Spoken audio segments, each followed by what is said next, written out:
বৃন্দারণ্যে বরং শ্যাম কৃমিরপি বরতো নো চিদানন্দ দেহ রঙ্কোপি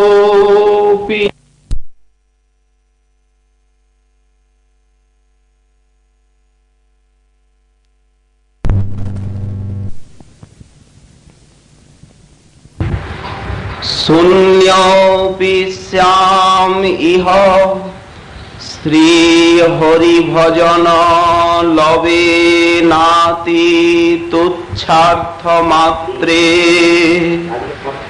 লুব্ধ নান্যত্র গোপীজন রমণ পদাম ভোজ দীক্ষা সুখেপি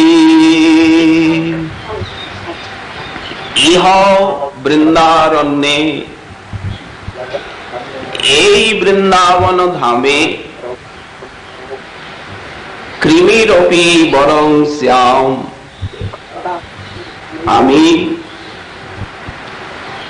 একটা কৃমিকীট হয়ে থাকব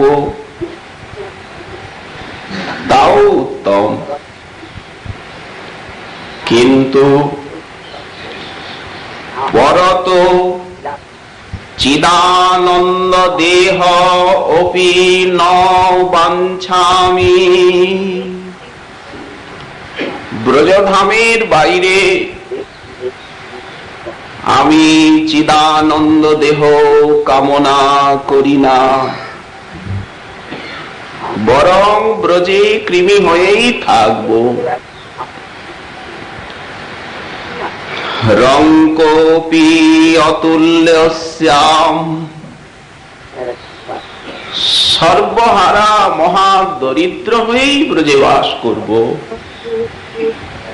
নিঃস্ব। কিন্তু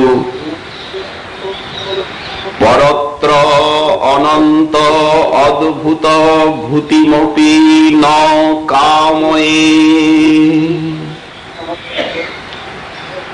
অন্যত্র আমি অনন্ত বিভূতিও কামনা করি না। শূন্যপি শ্যামিহ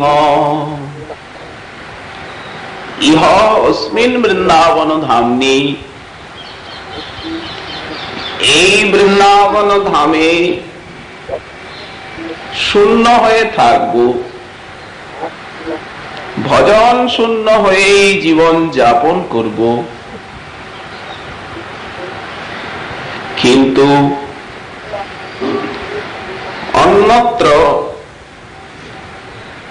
সাক্ষাৎ গোপীজন রমণীর পাদ পদ্ম সেবা সুখ চাই না। গোপীজন রমণ পদাম ভোজ দীক্ষা সুখেপি নান্যত্র মম রুচি। যদি ব্রজে বাস করে আমার ভজন না হয়, শূন্য জীবন যাপন করব ব্রজে। কিন্তু অন্যত্র সাক্ষাৎ গোপীজন রমণীর সেবাও কামনা করি না। শ্রীপাদের অদ্ভুত বৃন্দাবন ধাম বাসে নিষ্ঠা বা আকুতি বা রুচি, সেই লালসাই প্রতি শ্লোকে শ্লোকে প্রকাশিত। মহাপ্রভুর কৃপা ভাজন শুদ্ধ রাগানুগীয় ভক্তের আদর্শ করছেন প্রকট। কথাগুলি কারা হৃদয়ঙ্গম করবে? যারা ঐকান্তিক গৌরগত প্রাণ, রাধা পাদ পদ্ম দাস্যৈক জীবাতু। রাধারানীর পাদ পদ্ম সেবা ছাড়া যারা আর কিছুই চান না, যারা ঐকান্তিক রাগানুগীয় ভক্তির বর্তমকে আশ্রয় করেছে, এই কথাগুলি তাদেরই প্রণিধান যোগ্য বিষয়, একমাত্র তাদেরই ভালো লাগবে। হৃদয়ে ধরয়ে যে চৈতন্য নিত্যানন্দ, কবিরাজ সাইপাদ চৈতন্য চরিতামৃতে লিখছেন, এই যে আমি সিদ্ধান্ত বর্ণনা করছি, সবার মনোরঞ্জন তো আমি করতে পারবো না, অক্ষম। কার ভালো লাগবে? হৃদয়ে ধরয়ে যে চৈতন্য নিত্যানন্দ, এই সব সিদ্ধান্তে সে পাইবে আনন্দ। চৈতন্য নিত্যানন্দ চরণ যাদের সর্বস্ব নয়, তারা এ গ্রন্থের সিদ্ধান্ত গ্রহণে অপারগ, অক্ষম। এই সব সিদ্ধান্ত যেন আম্রের পল্লব। কচি আম্রের পল্লব কার প্রিয়? আম্র মুকুলের স্বাদ কে গ্রহণ করতে পারে? একমাত্র পিককুল, কোকিল। ভক্তগণ কোকিলের সর্বদা বল্লভ। এখানেও সেই কথাই। শ্রীপাদ মহাপ্রভুর অশেষ অনুকম্পা ভাজন। দ্বিতীয়ত তিনি রাধা পাদ পদ্ম দাস্যৈক নিষ্ঠ চিত্ত।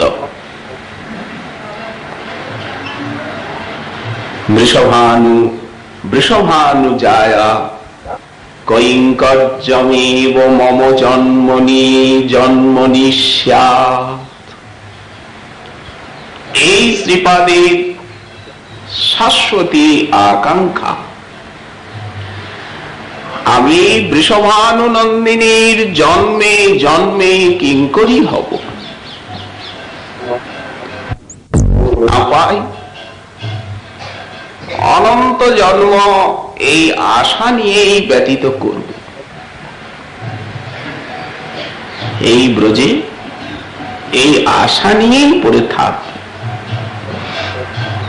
কোনদিন দুর্ভাগ্য মিটে গিয়ে সদ্ভাগ্য বা সৌভাগ্যের উদয় হবেই হবে। অনন্য ওই রাগ ভক্তির আদর্শের প্রকটকর্তা।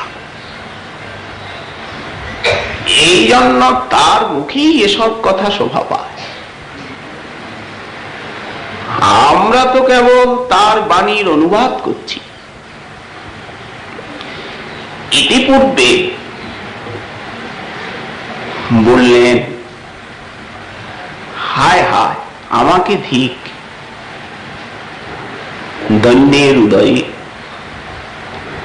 আপনারই হীন জ্ঞান, অযোগ্যতা বুদ্ধি। শ্রীপাদের দৈন্য সঞ্চারী হৃদয়ে চিত্ত বড় ব্যথিত।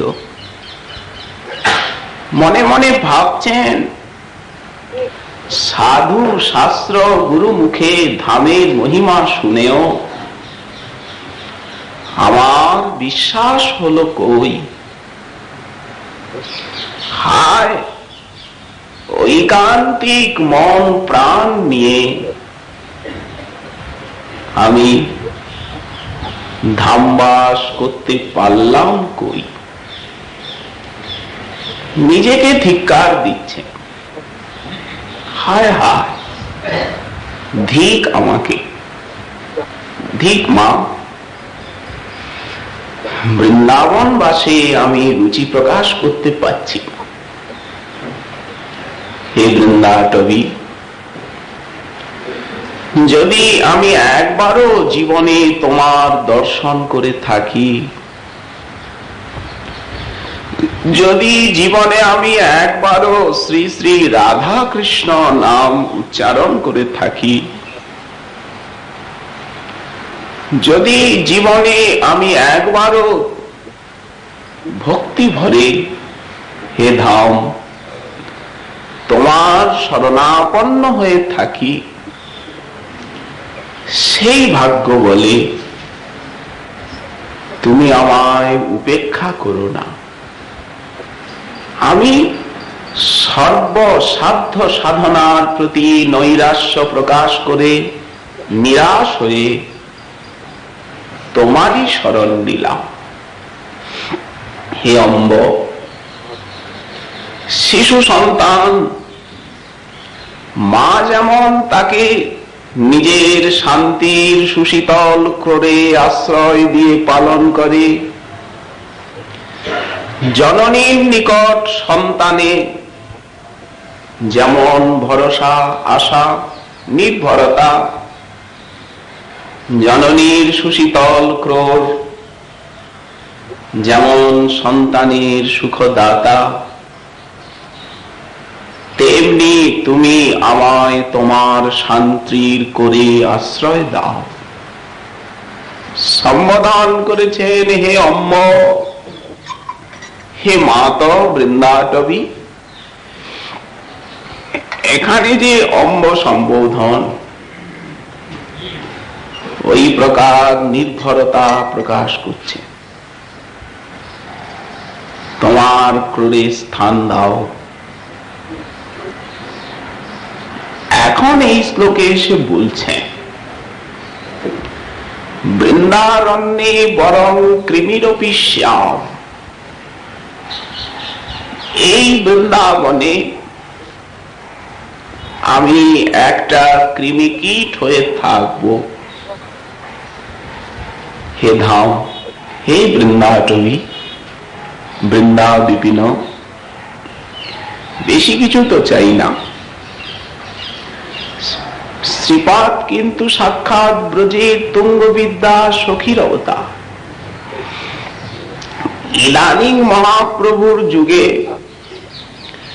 সখীত্ব ছেড়ে দিয়ে রাধারানীর কৈঙ্কর্যে হয়েছেন অভিলাষী। স্যাৎ কিঙ্করী ভবিতুমেব মমাভিলাষ বলেছেন।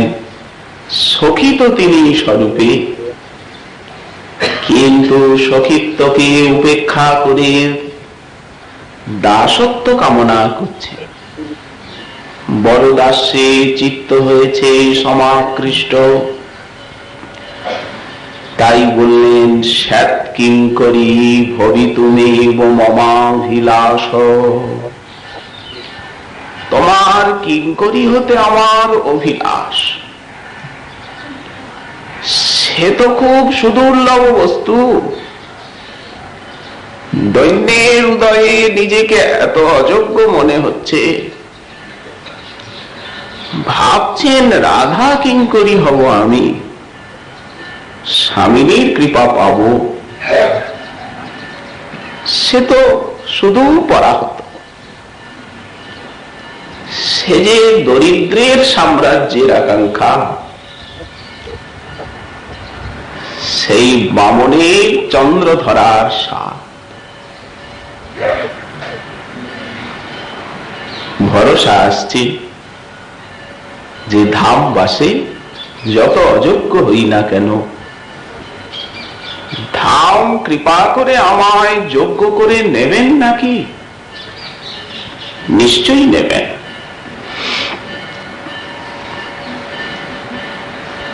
এই বৃন্দাবন ধামে একটা কৃমি হয়েও যদি থাকতে পারি, নিশ্চিন্ত নির্ভয়, নিরাপত্তা। কিন্তু অন্যত্র চিদানন্দ দেহ অপি ন অহং কাময়ে। চিদানন্দ দেহকেও আমি অন্যত্র কামনা করি না। ধন্য নিষ্ঠা,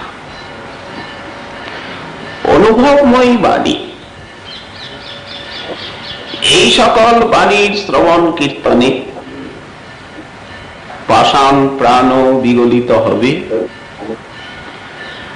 ধামবাসে শ্রদ্ধা বা নিষ্ঠা সঞ্জাত হবে। এই জন্যই এই বাণীর শ্রবণ কীর্তন।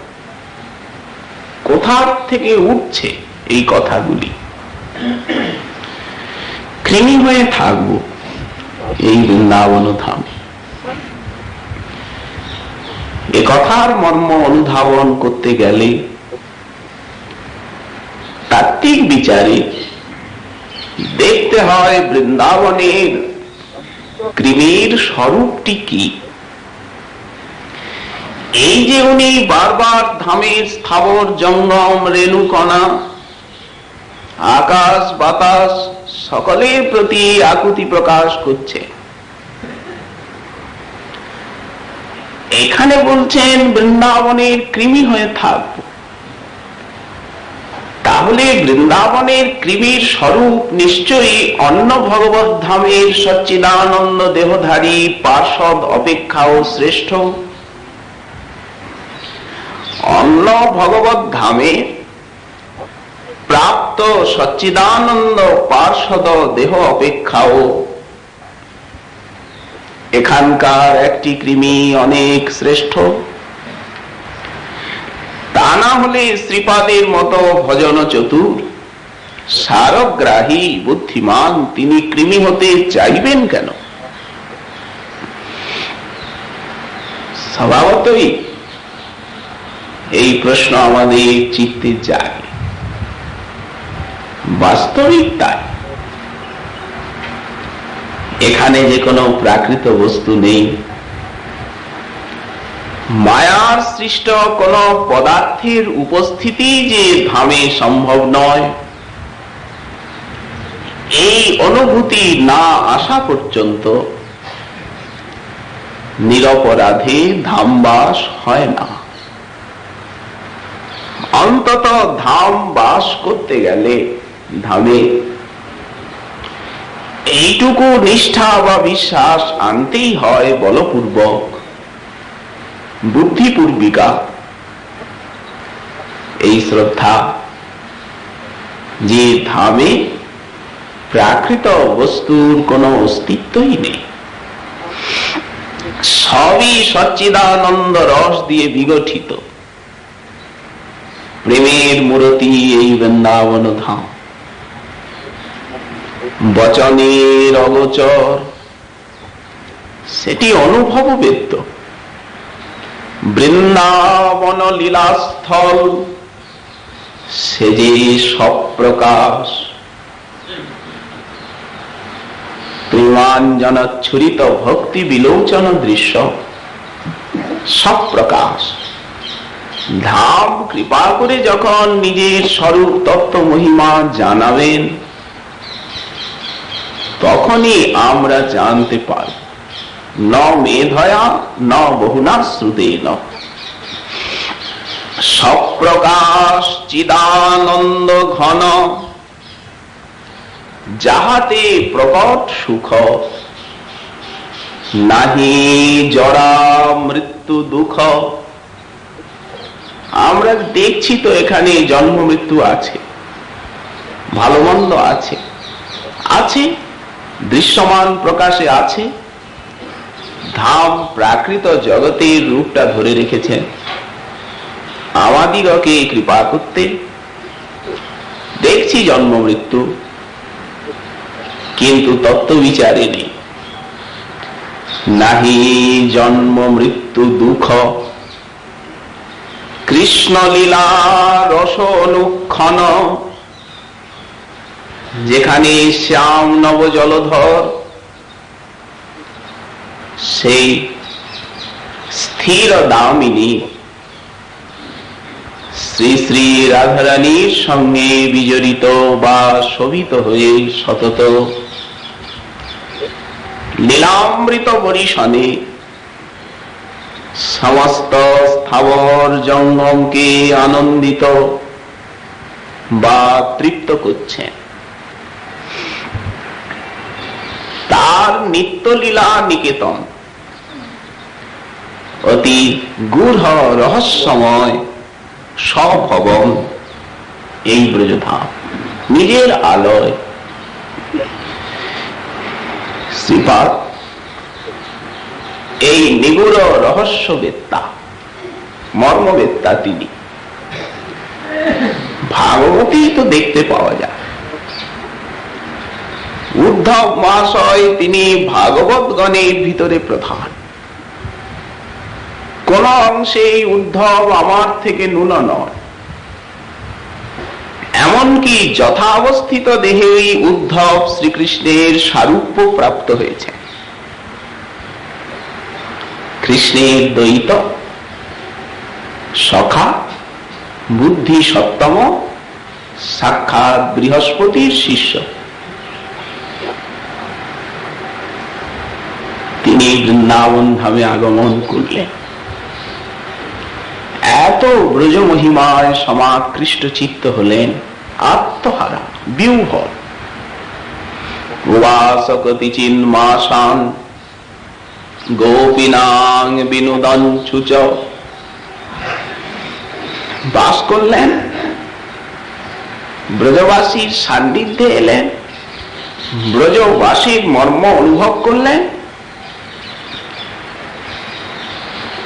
স্পর্ধা হলো না যে বলেন আমায় একটা ব্রজবাসী করে জন্ম দাও, গোপী করে জন্ম দাও। এ স্পর্ধা নেই। তৃণগুল্ম হতে চাইলে তাহলে উদ্ধবের মতো মহাভাগবত চূড়ামণি যে ব্রজধামের একটা তৃণগুল্ম হতে চান, শ্রীপাদ কৃমি হতে চাইছেন, কৃমি হয়ে থাকবো এখানে। আশ্চর্য কি, উদ্ধব মহাশয় যেখানে তৃণগুল্ম হতে চেয়েছেন,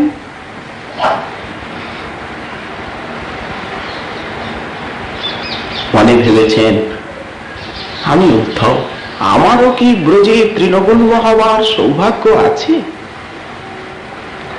মথুরায় তো যেতেই হবে। যে ব্রজধামে একটি গোপিকার একটি চরণের একটি রেণুকণা সতত তিনি বন্দনা করতে চাইছেন। এর দ্বারা এই ব্রজধামের একটি রেণুকণার কি স্বরূপ, তাও উদ্ধব প্রকাশ করলেন। ব্রহ্মা আদি ভক্ত, সম্প্রদায়ের আচার্য, বেদগর্ভ জগৎগুরু ব্রহ্মা যে ব্রজধামের হড্ডি চণ্ডালের দরজায় প্রস্তর হতে চাইলেন, ইনি কৃমি হতে চাইছেন। সেই ব্রজধামের স্বরূপ কি? ব্রজধামের একটা কৃমির স্বরূপ কি? জীবসন্তি মমা তৃষ্ণে মৃতা জান্তি মমালয়ম। আমরা চৈতন্য ভাগবতে দেখতে পাই, পুরাণ বচন সংগ্রহ করে ব্যাসাবতার বৃন্দাবন দাস ঠাকুর নীলাচল ধামের মহিমা বর্ণন করছেন। পুরুষোত্তম ক্ষেত্র, সেইখানে পুরুষোত্তম ক্ষেত্রের সবকিছু চতুর্ভুজ, বৃক্ষ লতা কৃমি কীট পতঙ্গ সব চতুর্ভুজ। দেবতাগণ দেখছেন সবকিছু চতুর্ভুজ, প্রাপ্ত সচ্চিদানন্দ দেহ। আচ্ছা, যদি নীলাচল ধামেরই এই জাতীয় মহিমা হয়, দেবতাগণ উপরের থেকে দেখছেন সুকৃতি বন্ত যারা সব চতুর্ভুজ। ব্রহ্মা কি দেখলেন? বৃন্দাবনের একটা ক্ষুদ্র প্রদেশে অনন্ত কোটি নারায়ণ, গোবৎসগুলির প্রতি রোমকূপে নারায়ণ, গলদেশের ঘণ্টাটাও নারায়ণ, খুরগুলো নারায়ণ, কর্ণ নারায়ণ, নেত্র নারায়ণ, এক এক অঙ্গে অজস্র নারায়ণ। ছোট ছোট তৃণগুল্মগুলো দেখছেন, সেগুলো নারায়ণ, ধূলিকণা নারায়ণ, সব নারায়ণ, অনন্ত কোটি। ব্রহ্মাণ্ডের সম্পত্তি দেখলেন বৃন্দাবনের একটা ছোট প্রদেশ। এর দ্বারা বোঝা যায় বৃন্দাবন ধামের স্বরূপটি কি, এখানকার কৃমিটাও বাকি। প্রাপ্ত সচ্চিদানন্দ দেহ, প্রেমের মূর্তি। তাহলে এখানে কৃমি কেন? সবই যদি ব্রহ্মা নারায়ণ দেখছেন, তো আবার ঘাস দেখছেন কেন, পশু পক্ষী দেখছেন কেন, তৃণ দেখছেন কেন, কৃমি? বললেন ওটা না হলে মাধুর্যের সিদ্ধি হয় না। সবই যদি নারায়ণ থাকে, ওটা তো ব্রহ্মা তত্ত্ব দেখছেন, তত্ত্ব দেখছেন ব্রহ্মা। কিন্তু যদি তৃণগুল্ম না থাকে, সবকিছু না থাকে, তাহলে মাধুর্যের সিদ্ধি হয় না। তাই কৃমিও আছে, তৃণগুল্মও আছে, কিন্তু জাগতিক তৃণগুল্ম কৃমির মতো তো ব্রজের নয়। এই জন্য শ্রীপাদ বলছেন যে বৃন্দাবনে বরং আমি কৃমি হয়ে থাকব নিশ্চিন্ত। এটুক তো বুঝলাম যে ধাম আমায় আমার বলে গ্রহণ করে নিয়েছেন। কৃমি হয়ে আছি ঠিকই, কিন্তু ধাম আমায় আমার বলে স্বীকার করে দিয়েছে। আর কি চিন্তা আছে? যেমন উদ্ধব মহাশয় বললেন যে আমি তৃণ হয়ে থাকব, আমার পাশেও একজন তৃণ থাকবে, তার চিত্তেও সেই গোপী পাদ রেণু প্রাপ্তির কামনা। বাতাসে ঢলে আমি তার অঙ্গে পড়ব, সে আমার অঙ্গে পড়বে। সজাতিয়াশয় স্নিগ্ধ সমবাসন সাধু সঙ্গ হবে। এইভাবে থাকব। তো বৃন্দাবনে যদি কৃমি হয়ে থাকি, আমার পাশে যে কৃমিটি থাকবে সেও তো আমার মতো ওই সম অভিলাষ নিয়েই তো কৃমি হয়ে আছে, না হলে ব্রজের কৃমি হবে কেন? সজাতিয়াশয় সঙ্গ হবে, ব্রজ রেণু অঙ্গে মাখব, জীবন ধন্য হবে। বরং কৃমি ইহস্যাম, কিন্তু অন্যত্র নো চিদানন্দ দেহ। শ্রীপাদ, আপনি এখানে কৃমি হবেন কেন? আপনি বৈকুণ্ঠে চতুর্ভুজ হয়ে নারায়ণের সেবা করবে, এত ছোট হতে চাইছেন কেন? ছোট হতে কেউ চায় জগতে? বললেন নহি নহি মইবম, চতুর্ভুজ আমি হতে চাই না। গোপকুমার গিয়েছিলেন বৈকুণ্ঠে, বৈকুণ্ঠের মহিমা শুনে লালায়িত, অচেনার অজানার আনন্দ উপভোগ। ভালো লাগলো কি? প্রথম প্রথম ভালো লাগলো। নারায়ণ অনেক অনুকম্পাই করলেন, এমনকি বৈকুণ্ঠের নিঃশ্রেয় কাননে গোচারণ লীলাও দেখালেন। সবই হলো, কিন্তু সেখানে পরিবেশে গোপকুমার যথার্থ ভাবানুকূল আনন্দ কি পেলেন? দেবর্ষিপাদ নারদ তার বৈমনস্য দেখে বললেন, গোপবালক, কুণ্ঠা নেই এখানে, কারো কোনো কুণ্ঠা নেই, তাই এই স্থানের নাম বৈকুণ্ঠ। কিন্তু তোমার দেখছি কুণ্ঠা, তো তুমি তো নাম ডোবাবে দেখছি। বৈকুণ্ঠে। তুমি অনন্য মদন গোপালের উপাসক, ব্রজরসের রসিক, এই স্থানে তোমার পোষাবে না। আগে চলো, আগে। সনাতন গোসাইপাদ এই উপাখ্যানের দ্বারা কি প্রতিপাদন করলেন? উনি বললেন, রঘুনাথ দাস গোসাইপাদ তার স্বনিয়ম দশকে সেই পরব্রহ্ম নয়নী, পরব্রহ্মে নিয়ে যাবে যে বিধি ভক্তি, রমা রমণের উপাসনা, সেই রমা রমণের উপাসনার কথা শুনো না, সেই দিকে লক্ষ্য দিও না, তো টেনে নিয়ে চলে যাবে। আচ্ছা শ্রীপাদ, আপনি বুঝলাম, ধন্য। বৈকুণ্ঠে আপনি চতুর্ভুজ পার্শ্বদেও কামনা করেন না, মেনে নিলাম। তো অযোধ্যায় রঘুপতি রামচন্দ্রের সেবা, মর্যাদা পুরুষোত্তম, সীতা নয়নাভিরাম লক্ষণাগ্রজ, হনুমান কর্তৃক সেবিত পাদ পল্লব, আপনি রাঘবেন্দ্রের সেবা চান কিনা অযোধ্যায়? বললেন, নহি নহি, স্পৃহা নেই আমার। নিষ্ঠা। ঠাকুর মহাশয় প্রেম ভক্তি চন্দ্রিকায় লিখেছেন, হনুমান তাহাতে প্রমাণ। দ্বারকানাথ গরুরকে পাঠিয়েছিলেন সেদিন, যাও বলবে যে দ্বারকানাথ দ্বারকায় ডাকছেন। কিংপুরুষ বর্ষে গেছেন গরু, হনুমান শ্রীরামচন্দ্রের বিগ্রহ সেবায় তন্ময়। ওহে, গরুরের কিঞ্চিত অভিমান হয়েছিল, মান মর্দন প্রভু, তাই এই খেলা খেললেন। ওহে দ্বারকানাথ তোমায় ডাকছেন দ্বারকায়। উনি শুনেও শুনলেন না, ওই বিগ্রহ সেবা নিয়ে মেতে আছেন।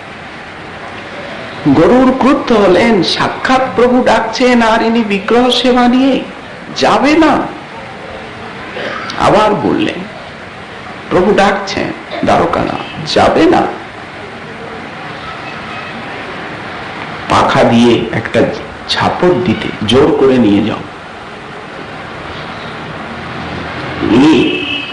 সেবা করছিলেন তো, গরুরকে এমন একটা ধাক্কা দিলেন, গরুর একদম গিয়ে ঠাস করে সেই দ্বারকানাথের সামনেই মূর্ছিত হয়ে পড়ে। যখন মূর্ছা ভাঙল, কি গরুর, তাকে নিয়ে এলে কি বিশেষ প্রয়োজন? আমার খুব খুব প্রয়োজন এক্ষুনি। আগে প্রভুর লোকটা বেয়ারা বটে, কথা শুনল না। কি বললে? বললাম, দ্বারকানাথ তোমায় দ্বারকায় ডাকছেন। দেখো, ওভাবে বললে হবে না। ঠিকই, লোকটি খেয়ালি বটে। গিয়ে বলো যে সীতা নয়নাভিরাম লক্ষণাগ্রজ প্রভু রামচন্দ্র তোমায় দ্বারকায় ডাকছেন, এই কথাটা বলো। গেলে যেই বলেছেন, সঙ্গে সঙ্গে দেখছেন আসন খালি। দেখো দেখো কিরকম লোক, কোথায় চলে গেল বলা মাত্র নাই। গরুর অনেকক্ষণ থাকলেন, পাত্তাই নেই কোথায় চলে গেছে। যখন দ্বারকায় এলেন, প্রভুকে তো খবরটা দেবেন, এমন লোককে আনতে পাঠিয়েছেন। এসে দেখছেন প্রভু দ্বারকানাথ রামচন্দ্র হয়ে আছেন, রুক্মিণী দেবী সীতা, হনুমান পদতল। সেইখানেই ঠাকুর মহাশয় কি লিখলেন প্রেম ভক্তি চন্দ্রিকায়, হনুমান তাহাতে প্রমাণ। তত্ত্ববিচারে রামচন্দ্রের থেকে দ্বারকানাথ শ্রেষ্ঠ, কিন্তু হনুমানের নিষ্ঠা ওখানে। আমরা বৃহৎ ভাগবতামৃতেও দেখতে পাই, দেবর্ষিপাদ নারদ যখন ভক্ত শ্রেষ্ঠ অন্বেষণ করছেন, হনুমানের কাছে গেলেন, হনুমানই পাণ্ডবগণের মহিমা বলে দিলেন, বললেন তো, কিন্তু নিজে গেলেন না। নিজে সেই কিম পুরুষ বর্ষে সেবা নিয়েই আছেন, সব জানেন, তত্ত্ববিদ, নিষ্ঠাটা ওখানে। রামচন্দ্রের সেবা, হনুমান তাহাতে প্রমাণ, শ্রীনাথে জানকী নাথে চাভেদ পরমাত্মনি, জানি আমি অভেদ, তথাপি মম সর্বস্বং রাম কমললোচন। তথাপি রাম কমললোচন, সেই পদ্ম পলাশ নয়ন কৌশল্যা নন্দনী আমার সর্বস্ব। এই যে নিষ্ঠা, শ্রীপাদ অনন্য ব্রজরস রসিক, তাই তিনি অযোধ্যায় সীতারমণের সেবা কেন চাইবেন? দ্বারকাতেই বা তার কি প্রয়োজন? তিনি যে অনন্য গৌরীয় বৈষ্ণব। সিদ্ধ বাবা গিয়েছিলেন দ্বারকায়, তপ্ত মুদ্রা লাগিয়েছিলেন বাহুতে। ঈশ্বরী বললেন, কৃষ্ণ দাস, তুমি এতদিন ব্রজে বাস করে তোমার প্রাণ ভরল না, আবার তোমায় দ্বারকায় যেতে হলো, আবার তপ্ত মুদ্রা লাগালে, তুমি সত্যভামার হয়ে গেছো, আমার কৈঙ্কর্যে তোমার অধিকার নেই, এখানে থেকে করবে কি? ব্রজে তো তোমার প্রাণ ভরল না, যাও সেইখানেই চলে যাও, ভালোয় ভালোয় চলেই যাও। বললেন কিনা? নিষ্ঠা, এখানে নিষ্ঠায় শৈথিল্য হলো বলেই ঈশ্বরী শাসন করলেন। নিষ্ঠা হইতে উপজয় প্রেমের তরঙ্গ, শ্রীপাদ অনন্য ব্রজবাস নিষ্ঠ। তাই বলছেন, আমি বৃন্দাবনে কৃমি হয়েও থাকব, কিন্তু অন্যত্র অন্য ভগবত ধামে সচ্চিদানন্দ দেহ প্রার্থনা করি না। শ্রীপাদ, বৃন্দাবন তো বন। বললেন, ভালো কথা, রঙ্কোপি শ্যাম অতুল্য পরমিহ ন পরত্রাদ ভূতানন্ত ভূতি। রঙ্ক মানে নিঃস্ব। আমি বৃন্দাবনে একদম নিঃস্ব হয়ে বাস করব, চরম দরিদ্র থাকবো, দরিদ্র হয়েই বাস করব, কিন্তু অন্যত্র অনন্ত বিভূতিও কামনা করি না। বৈকুণ্ঠ পার্শ্বদ হলে চতুর্ভুজ দেহ, স্বাভাবিক অনন্ত বিভূতি সেখানে। বৈকুণ্ঠ পার্শ্বদগণের স্বাভাবিক অনন্ত বিভূতি, তারা চতুর্বিধ মুক্তি পেয়েছেন, ষাষ্টি, সারূপ্য, সামীপ্য, সালোক্য। বৈকুণ্ঠ পার্শ্বদগণের স্বাভাবিক চতুর্বিধ মুক্তি আছে। অনন্ত সিদ্ধি স্বভাবতই সেই ধামের প্রভাবে তাদের অনুগমন করে। ক্ষুধা তৃষ্ণা জন্ম মৃত্যু জরা ব্যাধির বহু ঊর্ধ্বে তার, নযত্র মায়া, সেখানে মায়া নেই, কোন মায়াকৃত যে ধর্মগুলি সেখানে প্রকাশিত হয় না।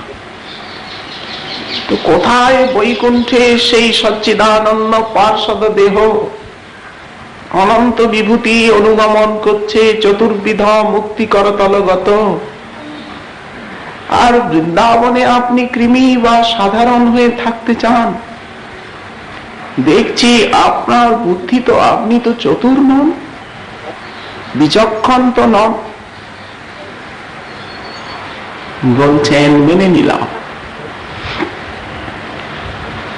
এখানে রঙ্ক হয়ে থাকবো, নিঃস্ব, দরিদ্র, কিছুই নাই, মুক্ত। চতুর্বিধ মুক্তিও নাই, অনন্ত বিভূতিও নাই, কিছুই নাই, দরিদ্র। বললেন তথাস্তু, তাই হোক, দরিদ্র হয়েই থাকবো, কিন্তু অন্যত্র অনন্ত অদ্ভুত ভূতি বা বিভূতি কামনা করি। আসলে যে বৃন্দাবনের প্রতিটি বৃক্ষ কল্পবৃক্ষ, প্রতিটি লতা কল্পলতিকা, প্রতিটি রেণুকণা অনন্ত চিন্তা মণিকে পর্যন্ত তুচ্ছ করে, যে ব্রজের একটা রেণু অনন্ত চিন্তা মণি কর্তৃক বন্দিত, সেই পরম পাবন ভূমি প্রেমধাম যে ব্রজধাম বৃন্দা বিপিন, এখানে আবার দারিদ্র কোথায়? কোথায় দারিদ্র এখানে? ব্রজবাসী ফল মূল পত্র পুষ্প ছাড়া আর কিছুই চান না, চাইলে মাধুর্যের হানি হন, কল্পবৃক্ষ কল্পলতাগণ তদনুরূপ লীলা পোষণ করে থাকে, ভাব পুষ্টি করে। অনন্ত কাম ধেনু যাহা চরে বনে বনে, এখানে দারিদ্র কোথায়? উনি বলছেন দরিদ্র হয়ে থাকবো। ফল মূল দুগ্ধ ইত্যাদি ব্রজবাসী চান, তাই দেয়। যে ব্রজের একটা রেণু কোটি কোটি চিন্তামণি অপেক্ষাও কোটি কোটি চিন্তামণির দ্বারাও স্তুত, সে ব্রজে দারিদ্র কোথা? দিনমেক নিবাসেন হরৌ ভক্তি প্রজায়তে, প্রেমিত শ্রেষ্ঠ ধন। অনন্ত ব্রহ্মাণ্ডে অনন্ত সম্পত্তি একটি প্রেম ফলের কাছে তা অতি তুচ্ছ, তাহা নাহি গণি। সেই ব্রজধাম সুনির্মল শুদ্ধ প্রেম দান করেন, একদিন মাত্র নিবাস করলে। ব্রজধামে দারিদ্র কোথায়? প্রেমই তো শ্রেষ্ঠ ধন। কৃষ্ণে যার প্রেম, তিনি তো শ্রেষ্ঠ ধনী। ব্রজবাসী গণিত পরম মহান প্রেমের আশ্রয়, তারা শ্রেষ্ঠ ধনী। ব্রজবাসীর মতো প্রেম দামী ধনীকে উদ্ধবের মতো ব্যক্তি, তিনি ব্রজবাসীর কৃষ্ণ প্রেম সন্দর্শনে বিমোহিত, চকিত। সেই ব্রজধামে আমি নয় ব্যবহারিক দৃষ্টিতে মহা দরিদ্র বা রঙ্ক হয়েই থাকব। ব্যবহারিক দৃষ্টিতে মহা দরিদ্র, কিছুই নেই, কিন্তু অন্যত্র মহাবিভূতিও কামনা করি না। আসলে কি কিছু নেই? শ্রীপাদ লিখেছেন, রাধা কিঙ্করীণাং লুঠতি চরণয়োর অদ্ভুতা সিদ্ধি কোটি। যারা রাধা কিঙ্করী, তাদের চরণে অদ্ভুত অদ্ভুত আশ্চর্য কোটি কোটি সিদ্ধি আপনি বিলুণ্ঠিত হয়। কৃতার্থ হবার লালসা। তো রাধা কিঙ্করীগণের চরণে যদি অনন্ত কোটি অদ্ভুত আশ্চর্য সিদ্ধি স্বয়ং লুণ্ঠিত হয়, তো বলুন এখানে রঙ্কের কি প্রশ্ন, দারিদ্রতার কি প্রশ্ন? এটা তো সাধের দারিদ্র। ঠাকুর মহাশয় দরিদ্র হতে চাইছেন। রাজার ছেলে কৃষ্ণানন্দ দত্তের পুত্র, যে সেই এভব সংসার ত্যাজি পরম আনন্দে মজি, আর কবে ব্রজভূমি যাব, কৌপিন করঙ্গা নেব, করঙ্গ কৌপিন লইয়া ছেঁড়া কাঁথা গায়ে দিয়া, ছাড়িয়া সকল বিষয় কৃষ্ণে অনুরাগ হবে, ব্রজের নিকুঞ্জে কবে যাইয়া করিব নিজালয়। এই যে দারিদ্র, এই যে রঙ্ক সাজা, এটা তো কৃষ্ণ অনুরাগে ব্যাকুল হয়ে। এই যে ছেঁড়া কথা, নেড়া মাথা, মুখে কৃষ্ণ গুণগাথা, পরিধানে ছেঁড়া বহির্বাস, এই যে দারিদ্রতা, এ দারিদ্রতার স্বরূপ কি? শ্রীপাদ বলছেন মহা দরিদ্র হয়েই ব্রজে বাস করব, কিচ্ছু নাই, নিঃস্ব। রঘুনাথ দাস গোস্বামী পাদ, বাৎসরিক আয় যার 12 লক্ষ টাকা, আজকালকার দিনে 12 কোটি টাকা, তিনি কিরকম দরিদ্র সাজলেন এখানে এসে? ছিন্ন কম্বল পরিধান, বনফল গব্য খান, অন্নাদিক না করে নাহার, তৃণ সন্ধ্যা স্নান করি, স্মরণ কীর্তন করি, রাধাপদ ভজন যাহা। এই তো দরিদ্র সেজেছেন। জগতের দরিদ্র নয়, প্রেম ভক্তির লালসায় পার্থিব বস্তুকে ত্যাগ করে দিনহীন কাঙাল সেজেছেন। কারণ দিন না সাজলে দীনতারণের কৃপা হয় না, পতিত না সাজলে পতিত পাবনের কৃপা পাওয়া যায় না। অকিঞ্চন না হলে যিনি অকিঞ্চন গোচর, তাকে অনুভূতিতে পাওয়া যায় না। কুন্তী মা বললেন দ্বারকানাথের স্তুতি প্রসঙ্গে, তুমি অকিঞ্চনের বৃত্ত, তুমি অকিঞ্চনের গোচর। নির্বৃত্য গুণবৃত্তয়ে নমো অকিঞ্চন বৃত্তায়, নির্বৃত্ত গুণবৃত্তয়ে আত্মা রামায় শান্তায় কৈবল্যপতয়ে নমঃ। তুমি যে অকিঞ্চন নিষ্কিঞ্চনের বৃত্ত সম্পত্তি, ঠিক তাই অকিঞ্চনগণই তোমার মহিমা জানে। যাদের দেহ দৈহিক অভিমান আছে, পার্থিব বস্তুর ব্যক্তি পদার্থেতে যারা লুব্ধ, তাদের থেকে তো তুমি বহু দূর।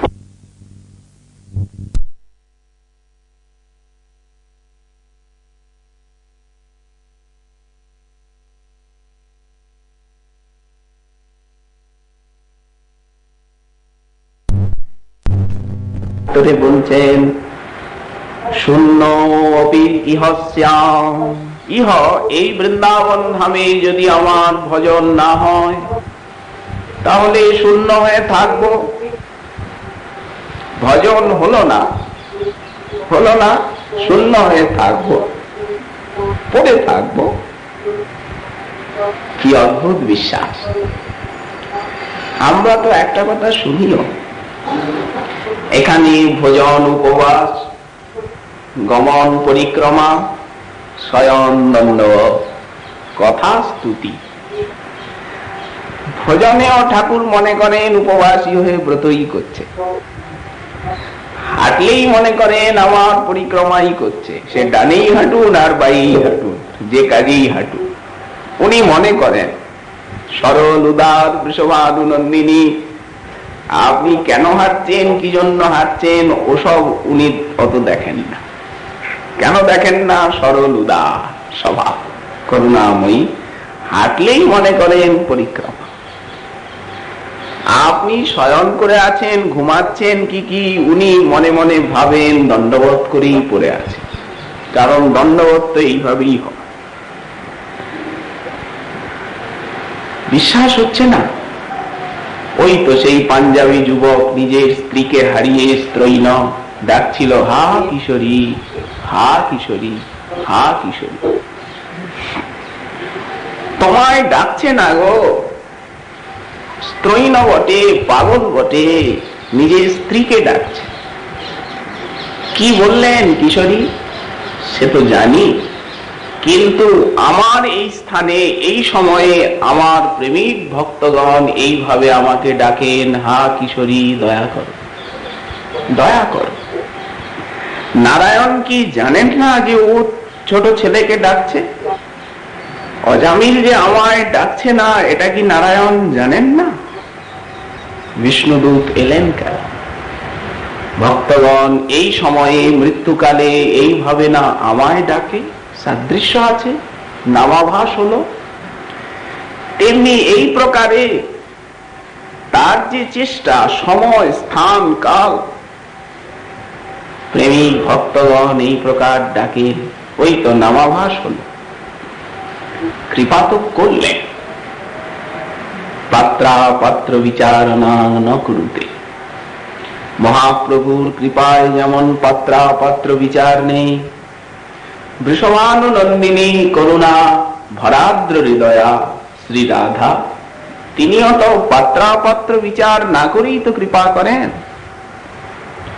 এই জন্য স্বয়ং আপনি করে আছেন, উনি ভাবেন হয়তো দণ্ডবোধ করেই পড়ে আছে, না হলে এত সময় পড়ে থাকবে কেন?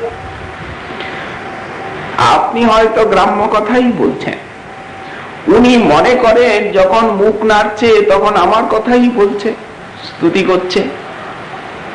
এটা ওনার উদার স্বভাব,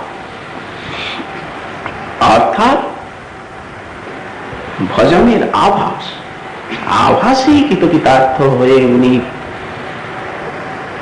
ধন্য করবার জন্য প্রেম দিয়ে ব্যগ্রচিত্ত হন। এই জন্য বলছেন আমার যদি ভাগ্যে ভজন না হয় শূন্য হয়ে থাকবো, পড়ে তো আছি ব্রজধামে, পড়ে আছি, ঘুমাবো, নিরপরাধে নয় ঘুমাবো, তথাপি তাকে পাবো। ভজন হলো না, নিরপরাধে ঘুমিয়ে কাটাবো। ঠিক তা শ্রীপাদ বলছেন শূন্য হয়ে থাকবো, তথাপি অন্যত্র গোপীজন রমণের সাক্ষাৎ পাদ পদ্ম সেবাও চাই না। অন্যত্র গোপীনাথের যে ব্রজধামের বাইরে সেবা, রঘুনাথ দাস গোস্বামী পাদ লিখেছে, যদি দ্বারকানাথই স্বয়ং আমায় ডাকেন, কৃষ্ণই স্বয়ং ডাকেন, যাব না। কত নিষ্ঠা! সাক্ষাৎ গোপীজন রমণের পাদ পদ্ম সেবা সুখ আমি অন্যত্র কামনা করি না। কেন শ্রীপাদ এই প্রকার বৃন্দাবনের প্রতি আপনার অনন্য নিষ্ঠা কেন হলো? একটা কেনর উত্তর তো দেবেন, কারণ তো আছে। অকারণে তো এমন নিষ্ঠা হয় না। তার উত্তরে শ্রীপাদ কয়েকটি শ্লোকে বৃন্দাবনের সুষমা বলছেন, দেখুন বৃন্দাবনের স্বরূপটা কি, বৃন্দাবনের লীলা কেমন। ব্রজধাম আশ্রয় না করলে, ব্রজে না এলে এ বস্তু পাওয়া যায়। তাই আমার এই জাতীয় নিষ্ঠা বলে চলেছেন শ্রীপাদ। শ্রী শ্রী রাধা কৃপা হলে আগামীকাল আবার এই বিষয় আস্বাদনের আকাঙ্ক্ষা রইল। আজকে আমাদের ভারতী কথার এইখানেই বিশ্রাম।